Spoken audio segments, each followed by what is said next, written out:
Hey guys, Evan Rourke here, back in another video, and today we're going to be doing a review on Godzilla Minus One. Unlike the last review I did in a Godzilla movie, Godzilla vs. Kong, this will not be a non-spoiler review. So warning ahead, this is a spoiler review. For those of you who have not seen this movie, do not watch this review. Now, I'm still kind of in this internal battle of, being able to actually say the words, this is my favorite Godzilla movie. It's a little bit too early to say that, but it is certainly in my top 3 favorite Godzilla movies of all time. Now, most of this review is obviously going to be filled with pros. I mean, there's really only one tiny con that I might say at the end, but most of this review is going to talk about what I loved about this movie. So the first pro I have to say about this movie is the human story. Now, literally every Godzilla movie that has come out before this one, whether it be Legendary, Toho, whatever, almost all of the human stories in those movies, with the exception of the original 1954, have all been bland or just bad. In most cases, it's like an adventurous group of bandits, kind of like how we saw Godzilla vs. Gigan or Godzilla vs. Space Godzilla, who are technically the protagonists and are kind of like this Scooby-Doo fun group, but we don't actually know or learn anything about them, or we have no reason to care about them. This movie changes all of that. Main character is a former kamikaze pilot, already adding so much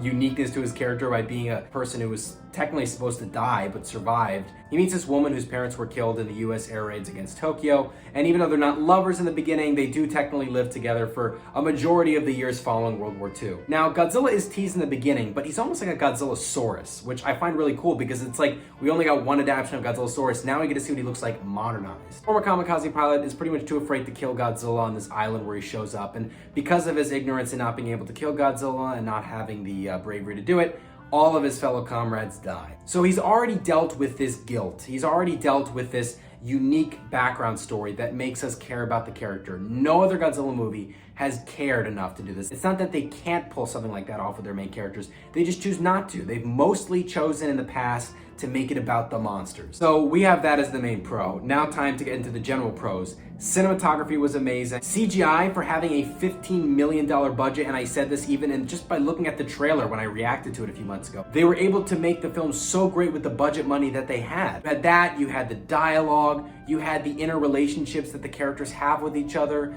such as the band of friends that, by the way, the main character becomes a part of, where their job is to destroy these mines left into these waters out in Japan. That's, by the way, how they came across Godzilla in one of their interactions with him. Monster scenes weren't overdone. Again, it's not like the human stories were great, but were minimal. The human stories, like they should, took up most of the movie, giving more hype to the monster scenes and made me actually excited to watch them. Technically, Godzilla does die in the end, but also technically he doesn't, because in the very last few seconds of the film, they tease that he survived the attempts that the private citizens of Japan who led this effort to kill Godzilla, they pretty much tease that he survived, which is a great thing because the director of this film makes a sequel, perhaps a Raids Again spinoff, because it's almost like the whole Godzilla franchise is being rebooted. That would be great. I would be so down for that. It would be absolutely amazing.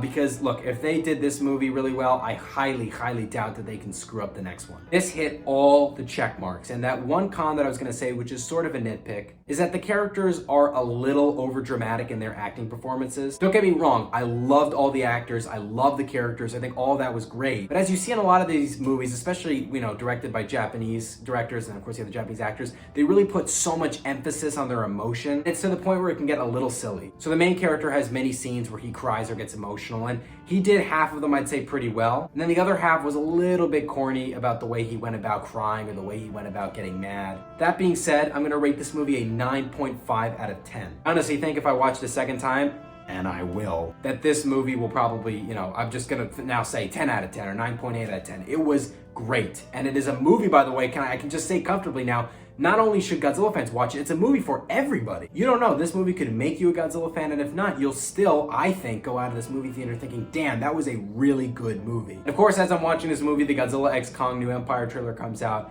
which sounds cool, but then I came home and seeing that was made by Legendary, and seeing as, no offense to people who enjoyed it, but as corny as it looked, I was like, okay, now I can really see the difference. I saw today what really was an example of a great Godzilla movie, and now I'm seeing the trailer for a Godzilla movie that I think, in my opinion, will not do well. But of course, you're welcome to disagree, and you're welcome to also agree. I would love to, that being said, hear your thoughts in the comment section below. Let me know, guys, did you enjoy this movie? I'm pretty sure most of you did, because I've heard only good things from my friends and people who have or haven't even been in the Godzilla community. I've heard only great things. So anyways, guys, I hope you enjoyed this review. Like, comment, subscribe. See you guys later, and bye-bye.